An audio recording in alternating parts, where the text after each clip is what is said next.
የቁጥሩ መጨመር የችግሩን አሳሳቢነት ያሳያል ያሉን በዚሁ ጉዳይ ዙሪያ ያነጋገርናቸው የኦቲዝም ማዕከላትና ባለሙያዎች በኦቲዝም የተጠቁ ልጆች ለውጥ እንዲያመጡና ስኬታማ እንዲሆኑ ከተፈለገ የስነ ልቦና ሕክምና ጭምር ማግኘት እንዳለባቸው ገልጸውልናል። ለዚህ ደግሞ መንግስትም ሆነ ህብረተሰቡ የበኩሉን እገዛ እንዲያደርግም ነው ጥሪ የቀረበው። የዚህን ዜና ዝርዝር ያዘጋጀው ዮሐንስ አበረ ነው።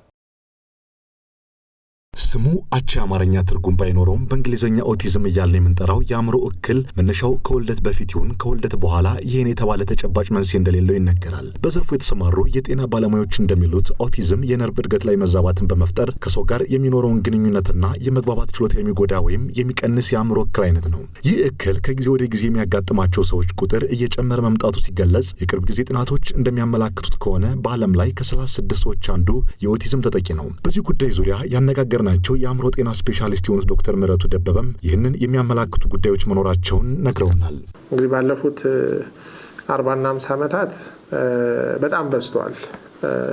ሁሉም ሰው በሚስማማበት ደረጃ እንግዲህ ለምን በዛ የሚለው ጋር 3-4 ምክንያቶች ሊኖሩ ይችላሉ። አንደኛው በፊትም ነበረ። አሁን ስለ ኦቲዝም ያለን እውቀት ሰውም ከፍ ስላለ ሕክምናውም ህመሙን ስም ስለሰጠው ለዛ ነው የበዛው እንጂ ድሮም ነበረ ብለው የሚከራከሩ ሰዎች አሉ። በሌላ በኩል ደግሞ አሁን ባለው ሞደርን ላይፍ ውስጥ የተፈጠሩ ለውጦች አንዳንድ ሰዎች ክትባትን ብሌም ያደርጋሉ፣ ግን የተረጋገጠ ነገር አይደለም። አሁን አሜሪካ ነገር ትልቅ ጭቅጭቅ አለ። ክትባት ውስጥ ያሉ እነኚህ ሄቪ ሜታልስ የሚባሉ አንዳንድ ንጥረ ነገሮች፣ ሌላው እናትየው ነፍሰ ጡር ሆና ወይንም ደግሞ ህፃኑ በጣም ጨቅላ ያለ የተለያዩ ቫይራል ኢንፌክሽኖች አንጎላችን ላይ ወይም ጨቅላ አንጎል ላይ የሚፈጥረው ተጽዕኖ ነው የሚሉ አሉ። ሌላው ዳይት አመጋገባችን በጣም ስለተቀየረ ከአመጋገብ የመጣ ሊሆን ይችላል የሚል እይታ አለ። ሌላ እድሜ ድሮ ብዙ ሰው በወጣትነቱ ሲወልድ የተሻለ ወጤናማ ልጅ አሁን ደግሞ ብዙ እየተቆየ በ40ዎቹ በ30ዎቹ መጨረሻ እያለ ሲመጣ ያው የሚቀሩትም የዘር ፍሬዎች ያው እየተጎዱ ስለሚመጡ ያው ኮመን ይሆናል። እድሜ እየጨመረ ሲመጣ እንደዚህ አይነት ነገሮች የሚወለዱ ጽንሶች ላይ ይጨምራል። በሀገራችን ኢትዮጵያ ይሄን የተባለ በኦቲዝም ላይ የተሰራ ወጥ ጥናት ባይኖርም የኦቲዝም ማዕከላትን ከፍተው ላለፉት ዓመታት በሞት ተጠቂ ከሆኑት ልጆቻቸው አልፈው ችግሩን ለመቀነስ እየሰሩ የሚገኙት የኒያ ፋውንዴሽን እና የነህሚያን ኦቲዝም ማዕከል መስራቾች ከዓመት ወደ ዓመት የኦቲዝም ተጠቂዎች ቁጥር እየጨመረ መሆኑና ይህም ከአቅማቸው በላይ የሆነ መምጣቱን ነው የነገሩን። አምና ካሉት ዘንድሮ በጣም ብዙ ጥያቄ አለ። ምክንያቱም ጥናቱ ያው እኛ ሀገር ባይጠናም ጥናቱ እንደሚያሳይ ከ36 ልጅ አንድ ልጅ በኦቲዝም ይጠቃል። ለዚህ ይሄ ማለት ከአምና ዘንድሮ እየባሰ ነው። ነገሮች እየተባባሱ ነው። የኔ ልጅ ዲያግኖስ ሲደረግ ከ15,000 አንድ ልጅ ነበረ ኦቲዝም አፌክት የሚያደርገው አንድ ልጅ። አሁን ላይ ግን ስታየው ከ36 ማለት አስፈሪ ቁጥር ይዞ እየመጣ ነው። ብዙ ቤት እየገባ ነው። ስለዚህ በጣም ልዩነት አለው ከአምና ዘንድሮ። 40 ጠዋት ከ2 ሰዓት ተኩል እስከ 5 ሰዓት ነው ወላጆችን ካውንስል የምናደርገው የምናበረታታው የምንመዘግበው እና በጣም 40 በጣም ብዙ ቁጥር ነው የሚመጣው። አምና 50 ተመዝግበው ከሆነ ዘንድሮ 100 ይሆናል።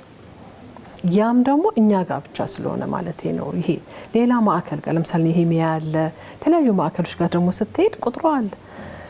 ደውለው ደግሞ የተቸገሩበት ቦታ አለ። ከተማው ላይ ግን ጥሩነቱ ምንድነው? ሰው ትንሽ እያወቀ ሲመጣ ልጅሽ ለምን አያይም ለምን እያለ ሰው እንዲወጣ አድርጎታል። ክልል ላይ ደግሞ በጣም የነህሚያን ፋውንዴሽን መስራችና ዋና ዳይሬክተር ራይል ጌታቸው የኦቲዝም ችግር ያለባቸው ልጆች ሲያድጉ በተለያዩ ተግዳሮቶች ውስጥ እንደሚያልፉ ገልጸው ቤተሰብም ሆነ ህብረተሰቡ ልዩ ፍቅርና እንክብካቤ ሊያደርግላቸው እንደሚገባም ነው የሚያነሱት።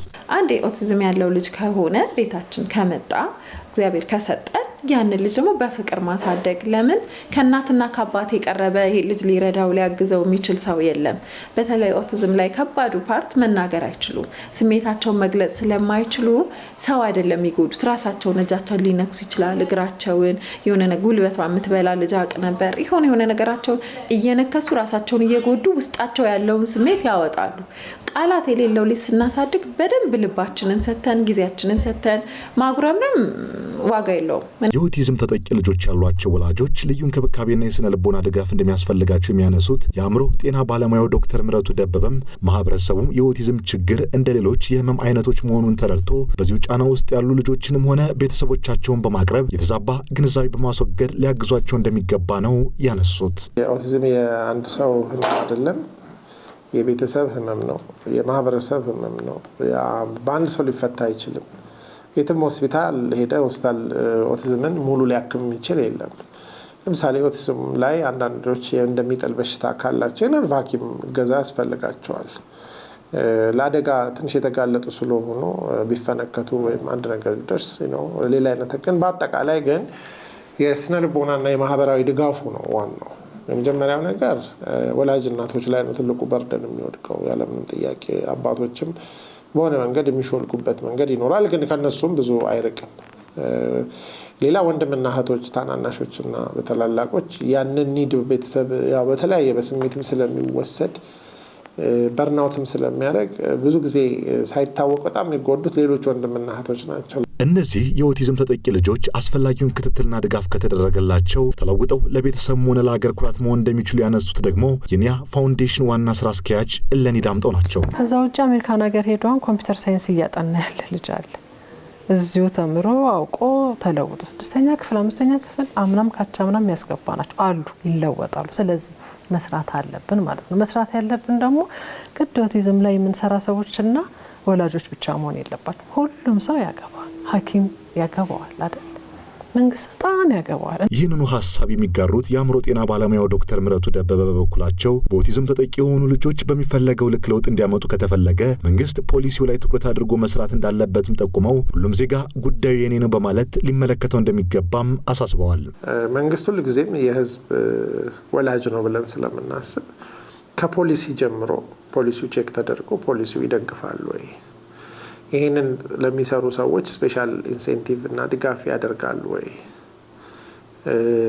ባሉን የጤና ተቋማት የትምህርት ተቋማት ውስጥ እነዚህ ነገሮች ታስበው ቦታ ተሰጥቷቸው ለእነዚህ አይነት ህጻናት እና ታዳጊዎች ፕሮቪዥኑ አለ ወይ፣ መማር እንዲችሉ መታከም እንዲችሉ።